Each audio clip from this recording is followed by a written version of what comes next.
বাণিজ্যিক জাহাজের মধ্যে উঠে তিনি আসতেছিল।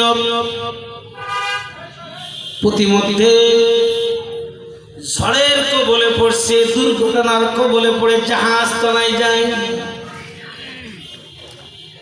এই ঘটনাটি প্রিয় ভাইরা মালদ্বীপের ঘটনা। আপনারা শুনেছেন মালদ্বীপ একটা দেশ আছে না? এই কথা বলেন, আছে না? আমি মিথ্যা বলছি না সত্য বলছি? গুগলে সার্চ দিয়ে দেখতে। ইসলাম প্রচারের জন্য আসছিল হাফেজ আবুল বারাকাত। প্রতিমধ্যে ঝড়ের কবলে পড়ে, তুফানের কবলে পড়ে জাহাজ তলায় যায়। জাহাজের বাণিজ্যিক জাহাজে যত মানুষ ছিল সব মৃত্যুবরণ করে।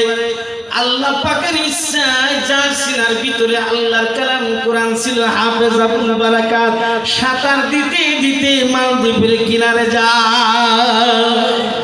সুবহানাল্লাহ। গেছে কিনারে, যাওয়ার পরে সে তো আরব মানুষ, ভাষা ভিন্ন, রাষ্ট্র ভিন্ন, নিয়ম ভিন্ন। কি করবে? যাবে কোথায়? আশ্রয় নেবে কোথায়? হাফেজ আবুল বারাকাত ঘুরে কোথায় যাব, কোথায় থাকবো, কোথায় আশ্রয় নেব? আমি তো আরব থেকে আসছি, আমি একজন মুসলমান। আর যে রাষ্ট্রে আসলাম মালদ্বীপ, এই মালদ্বীপের মধ্যে একজন আল্লাহ বলনেওয়ালা কোনো লোক নাই, একটা মসজিদ নাই যে আল্লাহর কথা বলবে, আল্লাহু আকবার বলে আযান দেবে, মসজিদ। সবাই বিধর্মী। মুসলমান কয়জন? কি কথা বলেন? কয়জন? নাম কি তা? হাফেজ আবুল বারাকাত। একজন নারীর মনের ভিতরে দয়া হলো, বুড়ির মনের ভিতরে দয়া হলো। বাবা তোমার বাড়ি পাঠায়, কোথার থেকে তুমি আসছো? হাফেজ আবুল বারাকাত ডাক দিয়ে বলে, মা আমি আসছি সুদূর আরব থেকে, আমি বাণিজ্যিক কাফেলায় ব্যবসার জন্য আসতেছিলাম।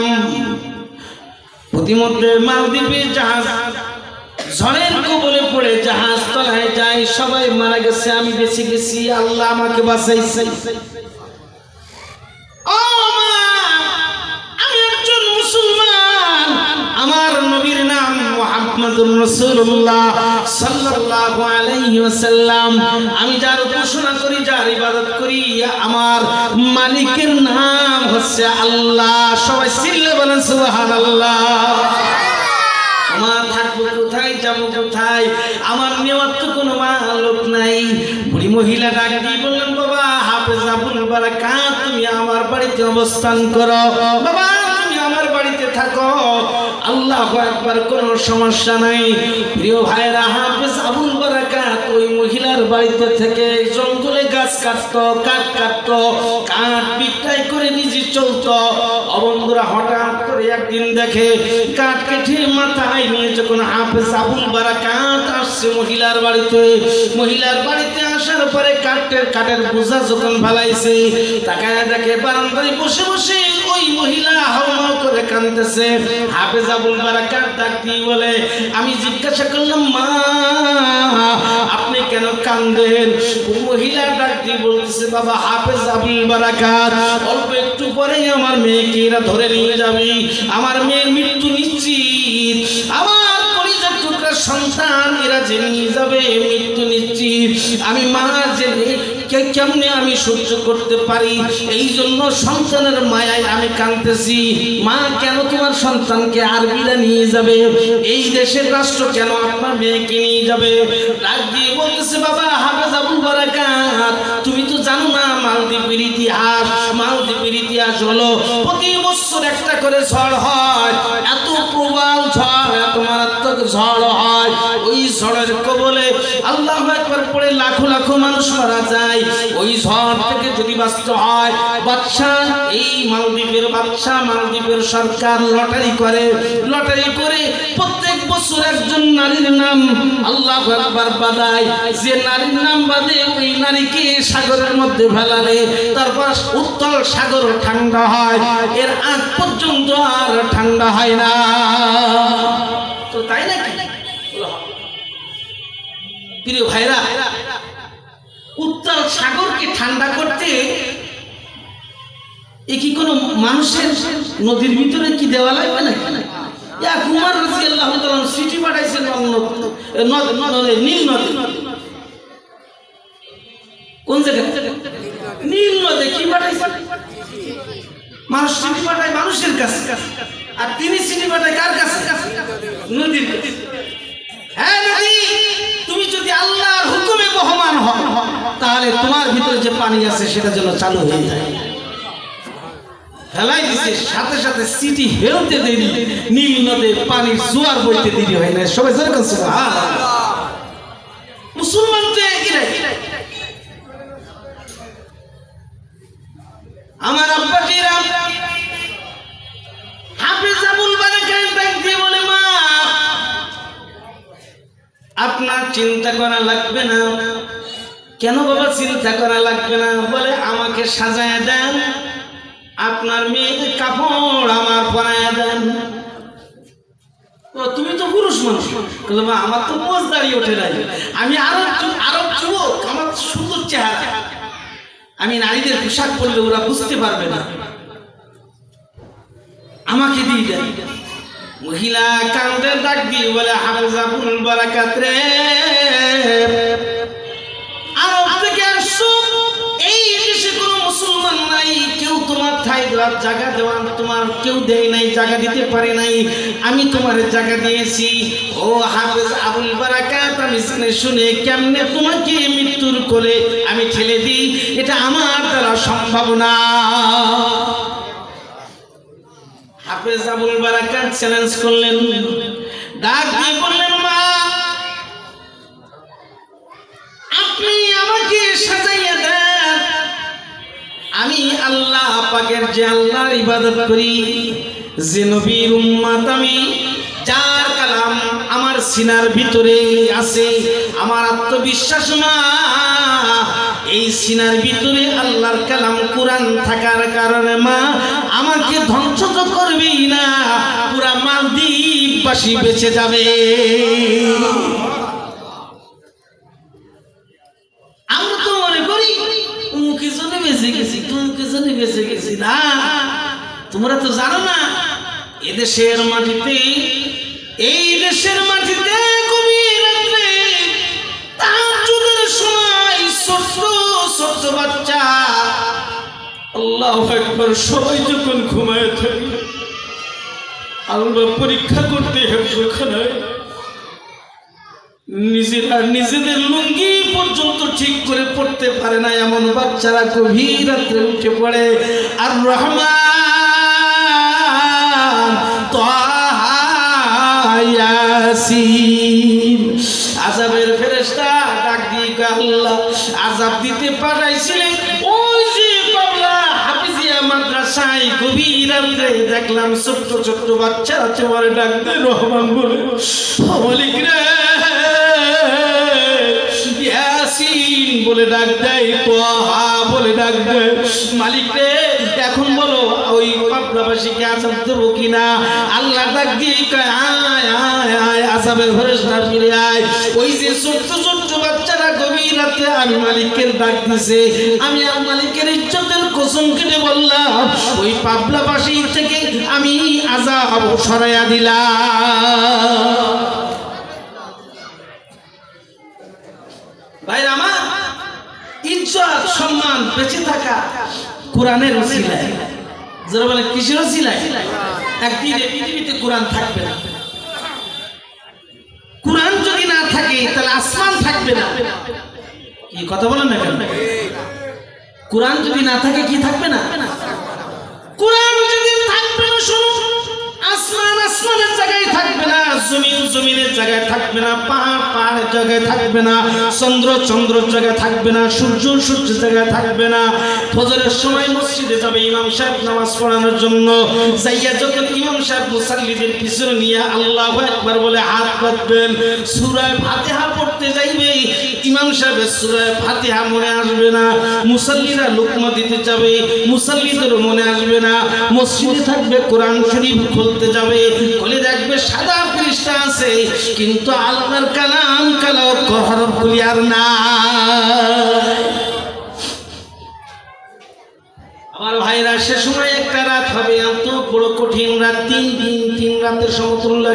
রাত গরু বাছুরগুলি হামদার আল্লাহু আকবার চিল্লাইতে থাকবে। ও বন্ধুরা, সেই সময় হবে কিয়ামত। এই জন্য আমি বলেছি, যদি কোরআন না থাকে আসমান থাকবে না, কোরআন যদি না থাকে চন্দ্র থাকবে না, কোরআন যদি না থাকে সূর্যের জায়গায় থাকবে না, এই কোরআন যদি পৃথিবীতে না থাকে তাহলে দুনিয়ার অস্তিত্ব থাকবে না। কি কথা বলে প্রিয় ভাইরা? কি খেয়াল করতেছেন তোমার দিকে? বলবো একটু বলবো না সারাদিন? কতটুকু সময়? বিগয়ের হিসাব আমাদের তো বিগয়ের হিসাব, আমার তো প্রত্যেকদিন হিসাব আছে। প্রিয় ভাইরা, যে কথা বলতেছিলাম, চ্যালেঞ্জ করেছে হাফিজ আবুল বারাকাত। মুখস্থ আছে তো নামটা? হাফিজ আবুল বারাকাত, এই হাফিজ আবুল বারাকাতকে শেষ পর্যন্ত বুড়ি মহিলা তাকে মহিলার পোশাক পরাইয়া দিছে। মহিলার পোশাক পরাইয়া দিয়া তাকে ছেড়ে দিছে। মহিলার পোশাক পরে, ওই মেয়ের যুবতী নারীর পোশাক পরে সে দাঁড়ায় আছে। আরবিরা তাকে নিয়ে গেছে। আরবিরা বুঝতে পারে নাই যে নারী না পুরুষ। ধরে নিয়ে গেছে মালদ্বীপের সাগরের কিনারার ভিতরে ঘর ছিল। সেই ঘরের মধ্যে মানুষকে রাখতো, মহিলাকে রাখতো। সকাল বেলায় লাশ নিয়ে আসতো। তারপরে এই উত্তপ্ত মালদ্বীপ সাগর ঠান্ডা হতো। প্রত্যেক বছর একটা এমন ভাবে নারী দেওয়া লাগতো। বন্ধুরা আমার, হাফেজ আবুল বারাকাতকে নিয়ে গেছে, ঘরের ভিতরে রাখছে।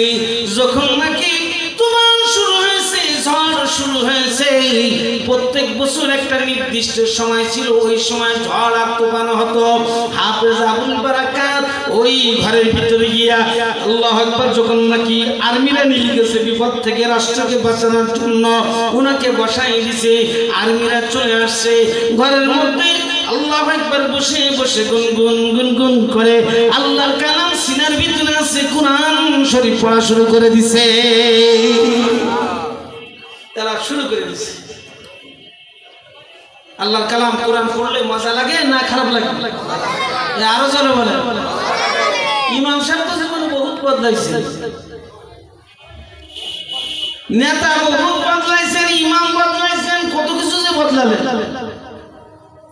গোল পাতার ঘর ছিল, বিল্ডিং করছেন। এই জায়গায় তো এক সময় টিনের ঘর ছিল নাকি? আমি তো ইমামতি করেছি এই জায়গায় প্রথমে। আল্লাহু আকবার। কিন্তু কোনদিন কি বলেছেন নাকি শাইখুল হাদিস রশিদ আহমদ সাহেব, আপনার গলার সুর তো ভালো না, সূরা ফাতিহাটা একটু চেঞ্জ করে অন্য কোনো কিছু করা যায় কিনা? কি বলছেন? কণ্ঠ থাকুক বা না থাকুক, আল্লাহর কালাম কুরআন পড়লে যত পড়ে ততই মজা, যত পড়ে ততই মজা। আপনি পড়বেন আপনার মজা লাগবে, কেউ পড়বে শুনতে মজা লাগবে। জোরে বলেন কথা ঠিক ঠিক না? একাকারীর একাক মজা। বাইতুল্লাহ মসজিদের ইমাম, সবচাইতে পৃথিবীর শ্রেষ্ঠ ইমাম শাইখ আব্দুর রহমান বিন সুদাইসের পিছনে যদি তেলাওয়াত শোনেন আরো মজা। কি বলে কথা ঠিক না? মাগরিবের সময় যখন তেলাওয়াত করে নামাজ পড়তে পড়তে হাওয়া করে কাঁদতে থাকে, মনে হয় সামনের দিকে আর আগাবে না, কাঁদতেছে। অবন্ধু হঠাৎ করে দেখা যায় আবার কোরআন তেলাওয়াত শুরু করছে। মানুষ তার পিছনে নামাজ পড়ার জন্য মুগ্ধ।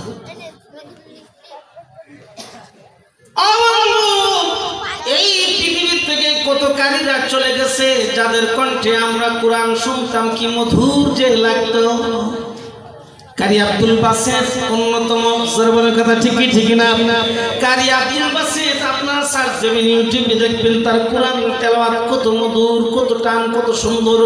আল্লাহু আকবার। কোরআন যে কত সুন্দর করে পড়া যায়, আরে আমার মনে হয় কত সুন্দর করে বর্তমান সময়ে ইহুদি নাসারার ভিতরে যদি আল্লাহর কালাম কোরআন তেলাওয়াত করে ওয়াজ লাগবে না, শুধু কোরআন তেলাওয়াত শুনে কাফেরদের অন্তর গলে যাবে, তারা কালেমা পড়ে মুসলমান হয়ে যাবে। আজকে যদি বাসের বেঁচে থাকতো কোরআন তেলাওয়াত কি যে মধু শুনতে পাইতা। প্রিয় ভাইরা, আসেত নাই বিদায় কি কোরআনের সুর কি উঠে গেছে নাকি? হাজারো কণ্ঠ তৈরি হচ্ছে, যেটা বলে কথা ঠিকই ঠিক না। তবে শুনে রাখো বাবাজিরা, বাংলাদেশে এই গরিব রাষ্ট্র যদি হয়, ও বন্ধু শুনে রাখো, সারা পৃথিবীর মধ্যে বাংলাদেশের ছেলেরা কোরআন পড়ে এই বাংলাদেশের সবুজ পতাকা, লাল সবুজ পতাকা উঁচু করে নিয়ে বাংলাদেশের মাটিতে আসে। 80, 88, 90, 100 যত রাষ্ট্রগুলি তারা আপনার কি করতে প্রতিযোগিতা অংশগ্রহণ করে, বাংলাদেশের ছেলেরা সারা পৃথিবীর মধ্যে সেরা হাফেজ হয়ে বাংলাদেশে আসে। মেরাজে তো শেখ হাসিনা ওই যে কি বানাই দিছে, কি কথা কয় না, ঘর দিছে না। সাকিব আল হাসান মানে উনি যেহেতু সরকার প্রধান ছিল, উনি দেশে যেই আসুক দেখবেন ভালো খেলোয়াড় হলে তারে সবুজ গালিচা, একটা গাড়ি, একটা বাড়ি, কি কথা বলে না। আমার আল্লাহ ডাক দিয়ে কয়, ও হাফেজে কোরআন, তোরে মূল্যায়ন করে না শোন, দুনিয়ার কোন সরকার, দুনিয়ার কোন মানুষ তোরে মূল্যায়ন করুক আর না করুক, আমি মূল্যায়ন করি। সুবহানাল্লাহ। শুনে রাখো, আমি তোরে কেমন মূল্যায়ন করি। আমি যে হাদিস পড়েছিলাম, রাসূল বলেন, আশরাফু উম্মতি হামালাতুল কুরআন ওয়া আসহাবুল লাইল। দুনিয়ার কোন মানুষ তোরে লাল গালিচা দিক আর না দিক, ঘর দিক আর না দিক, প্রাইভেট দিক আর না দিক, আমি রাসূল ঘোষণা করলাম, এই যে খুলনা শহরের ভিতরে পথ শিশু যারা আছে, বাবার কথা বলতে পারে না, মায়ের কথা বলতে পারে না, ডাস্টবিনের খাবার তারা খায়, কাকের মুখ থেকে খাবার কেড়ে খায়, কোন ভদ্রলোক তার পাশে যায় না, দুঃসাই করে তাড়ায় দেয়। শুনে রাখো, ওই বাচ্চাকে যদি ধরে এনে তার সিনার ভিতরে আল্লাহর কালাম কোরআন যদি ঢুকায় দেয়, আমি নবী ঘোষণা করলাম, আসমানের নিচে জমিনের উপরে তার চাইতে দামি মানুষ আর কেউ না।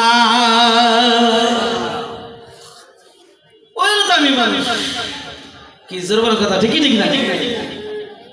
প্রিয় ভাইরা, তো যে কথা বলতেছিলাম, হাফেজ আবুল বারাকাত মনে আছে আপনাদের? হাফেজ আবুল বারাকাত গভীর রাতে এসে এখন কোরআন তেলাওয়াত করে, কোরআন পড়তেই আছে।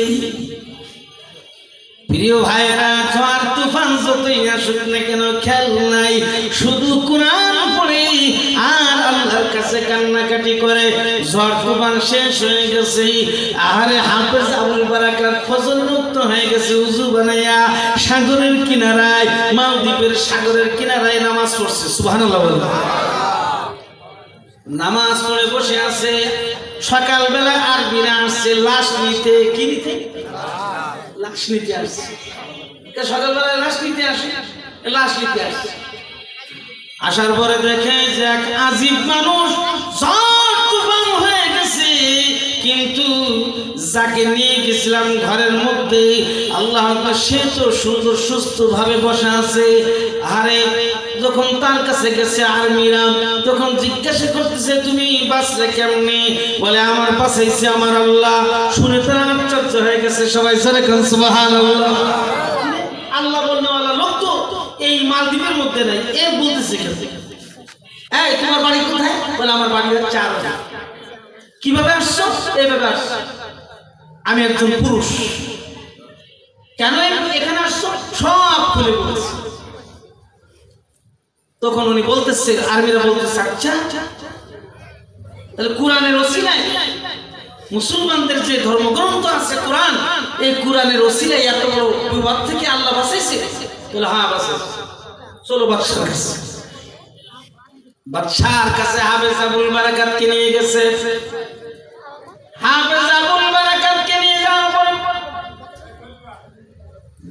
যখন নাকি বাদশাহ জিজ্ঞাসা করছে, তোমার নাম কি? বলে, আমার নাম হাফেজ আবুল বারাকাত, আমার বাড়ি আরবে। আমি এক আল্লাহ পাকের ইবাদত করি, আমার মালিকের নাম আল্লাহ, আমার রাসূলের নাম মুহাম্মাদুর রাসূলুল্লাহ। সবাই জোরে বলেন সাল্লাল্লাহু আলাইহি ওয়াসাল্লাম। আমার নবীর নাম হচ্ছে এই। আমি ইসলাম ধর্মের মানুষ। আমি আসছি এই ঘটনায়, এইভাবে আমি আসছিলাম মালদ্বীপে এই মেয়েকে বাঁচানোর জন্য, আমি মহিলার পোশাক পরে আমি বেশ ধারণ করেছিলাম। আমার তো বিশ্বাস ছিল যার সিনার ভিতরে আল্লাহর কালাম কোরআন থাকে আল্লাহ তার কোনোদিন ধ্বংস করবে না। বাদশা বললেন, হাফেজ আবুল বারাকাত, আগামী বছর যদি এই ঝড় তুফান এরকম আসে তাহলে তুমি কি বন্ধ করতে পারবা? আমি তো বন্ধ করতে পারবো না। বন্ধ করবে কে? কে? আল্লাহ করে। আল্লাহ যদি বন্ধ করে, আচ্ছা তাহলে শোনো, তোমার আমি ঘোষণা দিলাম, যদি আগামী বছর তুমি দেখাতে পারো মালদ্বীপবাসীকে, যদি তোমার এই কোরআনের ওসিলায় মালদ্বীপবাসী বেঁচে যায়, আমি প্রকাশ্যে ঘোষণা দিলাম কালেমা পড়ে আমি মুসলমান হয়ে যাব। বন্ধুরা আমার, যে মালদ্বীপে আযান দেওয়ার মতো লোক ছিল না, কালেমাওয়ালা কোনো মুসলমান ছিল না, যে মালদ্বীপের মধ্যে একটা মসজিদ ছিল না, ওই মালদ্বীপের মধ্যে পরের বছর হাফেজ আবুল বারাকাত মালদ্বীপে গিয়ে বসে আবার যখন ঝড় তুফান শুরু হয় তত তার কোরআন সুন্দর করে পড়তে থাকে, তেলাওয়াত করতে থাকে। কোরআনের দ্বারা মালিকের সাথে সম্পর্ক তৈরি হয়, ভালোবাসা তৈরি হয়। সবাই জোরে কান সুবহানাল্লাহ। কোরআন পড়ে, আল্লাহু আকবার। ঝড় তুফান চলে গেছে, সকাল হয়ে গেছে, আর্মিরা এসে তাকে হাফেজ আবুল বারাকাতকে বাদশার কাছে নিয়ে গেছে। মালদ্বীপের তৎকালীন বাদশা ডাক দিয়ে বলে, হাফেজ আবুল বারাকাত রে, আমি একা কালিমা পড়ে মুসলমান হব না, আমার পাশে 60 থেকে 70,000 মানুষ আছে, তারা আমরা একসঙ্গে কালিমা পড়ে মুসলমান হয়ে গেলাম। কিসের ওসিলায় বলেন? এজর মানে কিসের ওসিলায়? কোরআনের ওসিলায়। এই জন্য প্রিয় ভাইরা, আমি বলতেছিলাম কোরআন সিনার ভিতরে আমানত রাখবো তো ইনশাআল্লাহ। হ্যাঁ, আমার এই কলিজা জাহান্নামের আগুন থেকে বাঁচুক, আমার সন্তান জাহান্নামে যাক, আমি এটা চাই। কি কথা কয় না? চাই নাকি? বাবা না, নিজে ক্ষতিগ্রস্ত হয়েছ, সন্তানদেরকে জাহান্নামের আগুনের মধ্যে ফেলো না। আমি ইলিয়াস তোমাদের আমার দুইটা হাত তোমাদের পায়ে রেখে বলে গেলাম, বাবা আল্লাহর কালাম কোরআন তার সিনার ভিতরে ঢুকায়া দাও, কোরআন তার সিনার ভিতরে ঢুকায়া দাও। যে বাচ্চাদের জবান থেকে সাবিনা ইয়াসমিনের গান বের হতো, যে বাচ্চাদের জবান থেকে অন্যান্য শিল্পীদের গান বের হতো, মমতাজের গান বের হতো, আল্লাহু আকবার, ওই বাচ্চাদের জবান থেকে নুরানি মাদ্রাসায় ভর্তি হওয়ার কারণে জবানে গান আসবে না, রাসূলের হাদিস তার জবান থেকে বের হবে। দেখবেন ওই নুরানি বাচ্চারা যায় বলতে থেকে আটলিস্ট দিনাকা ইয়াকফিকাল আমালুল কলিল বলে, কি বলে? এ বলতে আসলে তো ওদের যে বাচ্চাদের মুখে গান আসার কথা আসে কি? রাসূলের হাদিস। সবাই জোরে কান সুবহানাল্লাহ। যে বাচ্চাদের মুখে গান আসার কথা আসে সূরা ওয়াকিয়া, সূরা আর-রহমান। মাসলা মাসাইল, ছোট বাচ্চারা রাস্তাতে হাঁটে, আল্লাহু আকবার তখন সালাম দেয়। ভাইয়া আমার, আমি দিয়ানা মুহাম্মাদিয়া মাদ্রাসায় নুরানি সর্বপ্রথম শুরু করেছিলাম। আমার সবাই এমনি ছিল, বিরোধী করতে। তো হুজুর আমার এই কিটা শুরু করলো। আমি বললাম যে বাইরের লোক সব কোরআন শিখে যায়, মাসালা শেখে, এলেম কালাম শেখে, আপনাদের সন্তানরা মূর্খ থাকবে তা তো হতে পারে। আমি একটা ব্যবস্থা করতেছি, আমার বিরুদ্ধে সবাই লেগে গেল, জোর করে নুরানি মাদ্রাসা করে। ভাইরা, এখন নুরানি মাদ্রাসায় প্রায় মনে হয় 200 থেকে 250 ছাত্রছাত্রী আছে। সুবহানাল্লাহ বলবেন না? বাচ্চারা রাস্তা দিয়ে যখন হাঁটে, সালামের ঠেলায় মাঝে মাঝে মনে হয় যে মুখটা বন্ধ করে একবার হাঁটা দিয়ে ওরা চলে যাক, তারপরে কি কথা বলতে কথা এত উত্তর দিব কেমনি? 2-2.5 মানুষ বাচ্চারা আসতেছে, সালাম আর সালাম। সালাম মানে কি? কথা বলেন, সালাম মানে কি? এই বাচ্চাদের জবানে যদি সালাম আসে, শুনে রাখো, আমার পাবলার মুসলমানেরা রাসূলের সালাম জবান থেকে যাদের আসবে, দুশমন তাদের দোস্ত হবে, শত্রু তাদের বন্ধু হবে। সুবহানাল্লাহ। দুশমন তাদের কি হবে? রাসূলের হাদিস আমার বাস্তব প্র্যাকটিক্যাল পরীক্ষিত আমার জীবন বলবো। একটু সময় নিয়ে বলি। এই যে বাগেরহাট আছে না, বাগেরহাট ব্রিজ পার হওয়ার পরে ডান পাশ দিয়ে একটা মাজার রোড আছে, এই মাদ্রাসা এই বাঁশবাগানের মধ্যে। আমি গেছি মোড়লগঞ্জে মাহফিল করতে, রাত 1টার দিকে আসতেছি। তো আসার পথে একটা ফাঁকা জায়গা, 2 থেকে 3 কিলোমিটার কোন বাড়ি ঘর। আমার মোটরসাইকেল চালাইতেছিল তখন মাওলানা আব্দুল মান্নান, আমার এই এখানে বাড়ি করছি নতুন রাজবাগ, এই বাড়ি মসজিদের ইমাম সাহেব, সাবেক ইমাম সাহেব। ওনার মোটরসাইকেলের সাথে একটা বিড়ালের বাড়ি গেছে। কিসের বলে? বিড়ালের। আমি বললাম মাওলানা, আমার তো মনে বলতেছে সামনে কোনো একটা সংকেত আছে, বিপদ মনে আসতেছে। দোয়া পড়ছেন? কোন হুজুর দোয়া তো পড়ে না, দোয়া পড়ে নেন। দোয়া পড়ছি, দোয়া পড়ে চিন্তা করলাম রসুল তো বলেছেন প্রাণীর প্রতি যে দয়া করলো না সে আমার উম্মত না। ফাঁকা জায়গায় একটা বিড়ালের সাথে বাড়ি গেল, বিড়ালটা কি মারা গেল না কি কেমনে ফেলেছে দেখি দেখি কোনো বিড়ালের কোনো অস্তিত্ব গেল কোথায়। মাওলানা গাড়ি চালাচ্ছে, চলো। যখন বিড়াল পাইলাম না, তা আমরা সামনে দিকে চলতে যাই। আস্তে আস্তে আস্তে এই মাদ্রাসা রোডের একটা ব্যাগ আছে, একটা কালভার্ট আছে উৎসব, তার আগে হালকা একটা ব্যাগ, বাঁশবাগান, কাঁঠাল বাগান, অন্ধকার। 5 জন রামদা নিয়ে দাঁড়ায় আছে। কয়জন? 5 জন রামদা নিয়ে দাঁড়ায় আছে। মাওলানা আব্দুল মান্নান বলছে, হুজুর আর কি হয়েছে? হুজুর এই যে রামদা। তোমার কথা ভালো লাগবে না, যা বলার দরকার বলবে না। ওরা যদি দাঁড়াতে বলে খবরদার তুমি জন্য গাড়ি টান দিয়ে না। ওরা সিগন্যাল দিচ্ছে রামদা উঁচু করলে কি সামনে যাওয়ার লাইন আছে? যাওয়ার সাথে সাথে আল্লাহ পাকের হাবিবের সুন্নাতের আমল সালাম দিয়ে দিলাম। রাসূল বলেছেন সালাম দাও, দুশমন তোমার দোস্ত হবে, শত্রু তোমার বন্ধু হবে। সালাম দিলাম, আসসালামু আলাইকুম ওয়া রাহমাতুল্লাহি ওয়া বারাকাতুহু। ভাইজান কেমন আছেন? বলার সাথে সাথে বলতেছে রামদা নিচে নেমে গেছে। হুজুর কোন জায়গায় গেছিলেন? আমি যদি বলি যে ওয়াজ করতে গেছি, তাহলে কি পকেট হাতাবে না?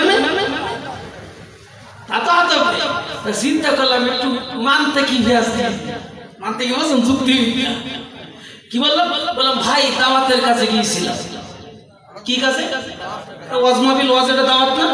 পুরা মনে করছে যে গাটি পুস্কার নিয়েছে, ওই যে যায় না তাবলিগের মানুষ, মানে হুজুর মানুষ এই খয়রাতি বাইট বলতেছে হুজুর জান সামনে যে বড় একটা কালভার্ট হুজুর হচ্ছে, যুবক আছে 5 জন যেতে দাঁড়ানো। এরা নিচের দিকে বলতেছে হুজুরের ছেড়েতে হুজুর দাওয়াতের কাছে গেছিল। সুবহানাল্লাহ। সালাম দুশমন দোস্ত হয়। এখন তো ভাই ভাই সালাম নাই, বাবা সন্তানের সালাম নাই, স্বামী স্ত্রীর সালাম নাই, উস্তাদ ছাত্রর সালাম নাই, ইমাম মুসাল্লির সালাম নাই। জোরে বলেন কথা ঠিক ঠিক না? স্বামী মনে করে বউ আমারে সালাম দেবে, বাপ মনে করে সাওয়াল আমারে সালাম দেবে, উস্তাদ মনে করে ছাত্র আমারে সালাম দেবে। কি কথা না? প্রিয় ভাইরা, তো আমি যে কথা বলতেছিলাম, আল্লাহু আকবার, এই নুরানির ছোট ছোট বাচ্চারা তাদের জবান থেকে সালাম বের হয়, হাদিস বের হয়। এই জন্য আপনাদের সন্তানদেরকে এমন একটা বিদ্যা শিক্ষা দেন যে বিদ্যার চ্যালেঞ্জ করেছেন স্বয়ং আল্লাহ। সবাই জোরে কান সুবহানাল্লাহ। কোরআনে কারিমে 3টা জায়গায় চ্যালেঞ্জ আছে। কয়টা জায়গায়? জোরে বলেন কয়টা জায়গায়? 3টা জায়গায় আল্লাহ পাক চ্যালেঞ্জ করেছেন। পৃথিবীর সেই পুরাণ অবতীর্ণ থেকে নিয়ে আজ পর্যন্ত সেই চ্যালেঞ্জের মোকাবেলা কেউ করতে পারে নাই, কিয়ামত পর্যন্ত পারবে। এই জন্য বাবা আমার কথা সংক্ষেপ, সময় কাছাকাছি এসে গেছে, আর লম্বা চড়া করা যাবে না। অসংখ্য কোরআন সম্পর্কে হাদিস আছে। রাসূলুল্লাহ সাল্লাল্লাহু আলাইহি ওয়াসাল্লাম বলেছেন, ইয়া আবা হুরায়রা তাআল্লামাল কুরআন ওয়া আল্লিমুহুন নাস ওয়া লা তাসালু কাযালিকা হাত্তা ইয়াতিয়াকাল মাউত আইনা তাকাল মাউত ওয়া আনতা কাযালিকা সারাতিল মালায়েকা ওয়াবরাকা কামা ইউজানু বাইতাল আতিক। আল্লাহ পাকের হাবিব বলেন, ও আবু হুরায়রা তুমি কোরআন শেখো আর শিখাইতে থাকো। সুবহানাল্লাহ। দেখেন কত মহব্বত করে আবু হুরায়রা বলেছে, ও আবু হুরায়রা তুমি কি জানো কোরআন শিখলে আর শিখাইলে তোমরা তো আমাদের বলো যে খয়রাতি বিদ্যা শিখছে। কি কথা কইলে হুজুর দেখলি দেখেন দোকান থেকে দৌড়ে মনে করে মনে সাদা সেজে একজন গেছে না হুজুর, আমি শুনছি কোন বুজুর্গ আমাদের বড় আকাবের সেই বন্দুক কিনতে গেছে, বন্দুকের দোকানে বন্দুক আলা মনে করছে মানে কালেকশন করে চাইছে, বলে হুজুর নেই নেই সে মালিক নেই মালিক নেই। বুঝলেন কথা? আল্লাহু আকবার। হযরত আবু হুরায়রাকে রাসূল ডাক দিয়ে বলে, আবু হুরায়রা শোনো, তুমি কোরআন শেখো এবং শিখাও।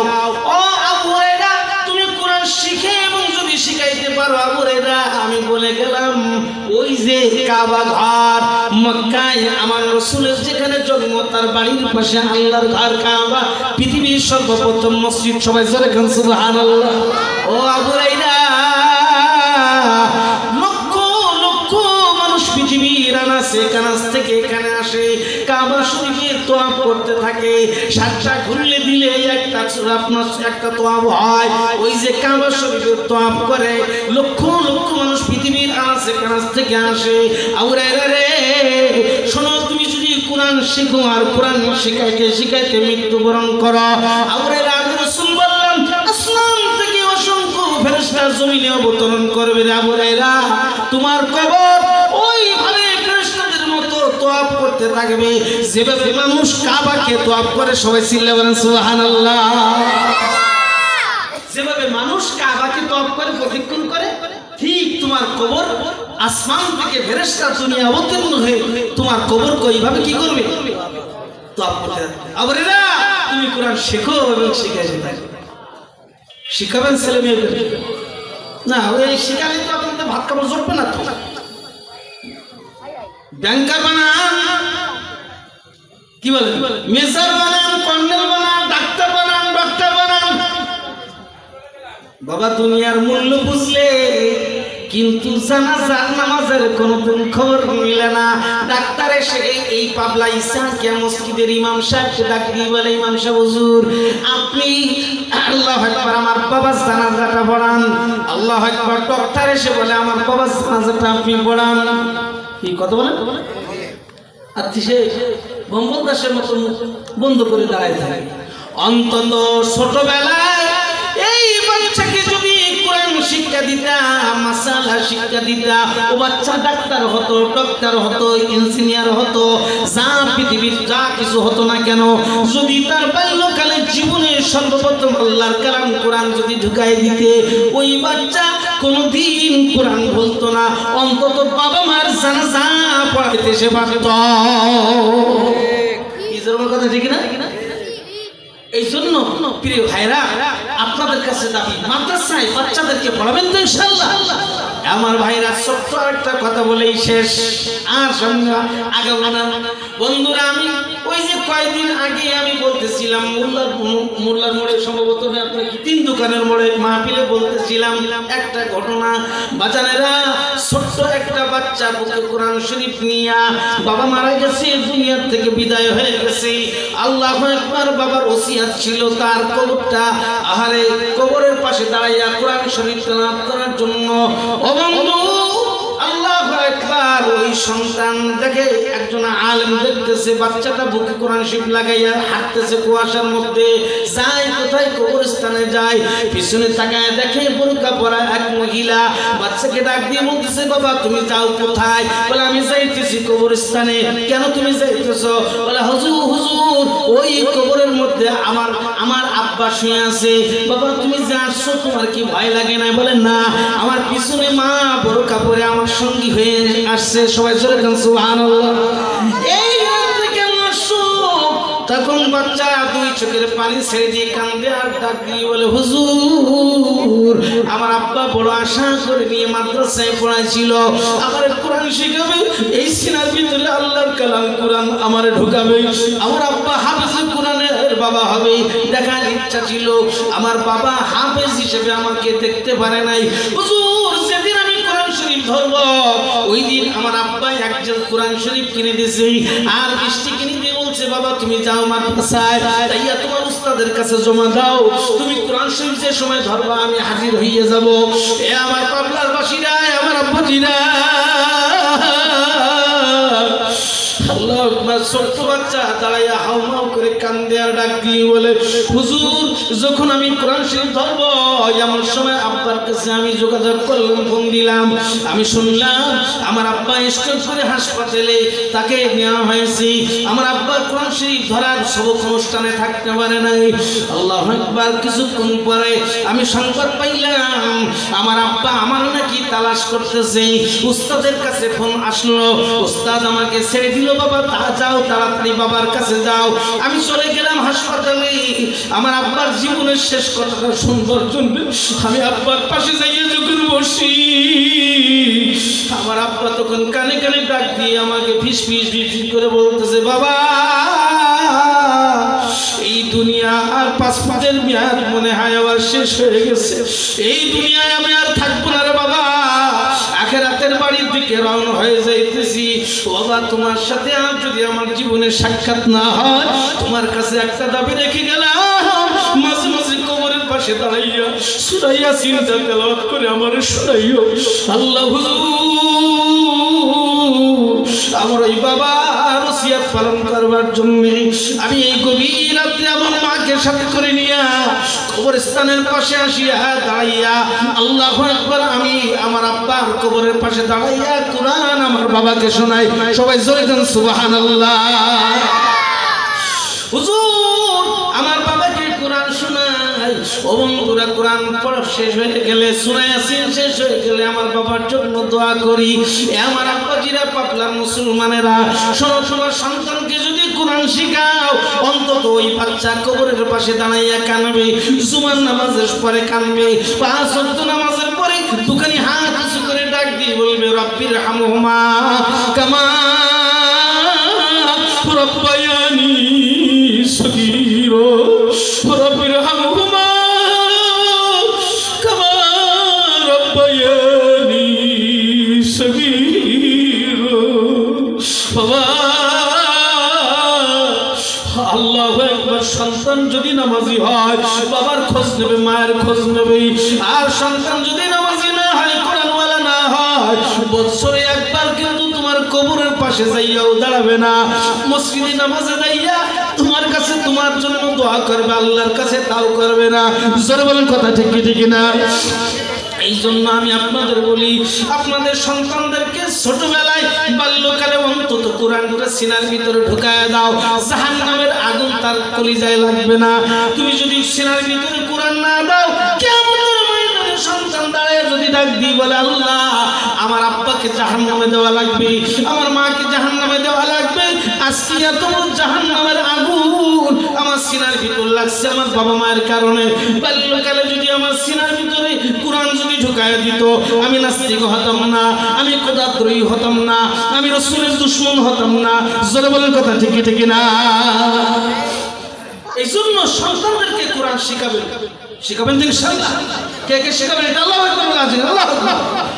সন্তান যদি না থাকে, হুজুর সন্তান তো এখন নাই, বয়স হয়ে গেছে, আর সন্তান হবে তাহলে কি করবেন? তাহলে সন্তান যদি না থাকে, নাতি নাতি যারা আছে তাদেরকে তশকিল করবেন, তাদেরকে অন্তত তশকিল করে তাদেরকে যেন মাদ্রাসায় দেয় কোরআন পড়া। কি কথা ঠিক আছে না ইনশাআল্লাহ? আমার ভাইরা, শেষ কথা, এবার ওয়াজ শেষ, এখন লাস্ট কথা আপনাদের বলিবা যান।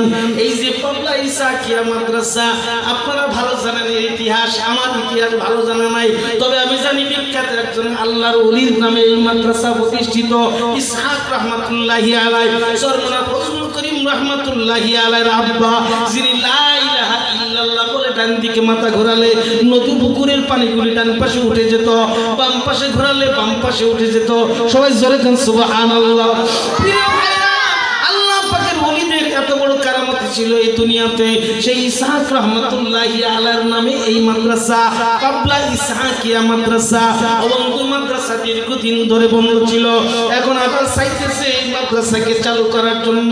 আপনারা খুশি না বেজার? জোরে বলেন, খুশি না বেজার? কারা কারা খুশি? আল্লাহু আকবার, আল্লাহু আকবার, নারায়ে তাকবীর। প্রিয় ভাইরা, এই যে মুফতি শহীদুল ইসলাম সাহেব আছে নাকি, শহীদুল ইসলাম সাহেব মোহতামেম, তিনি এই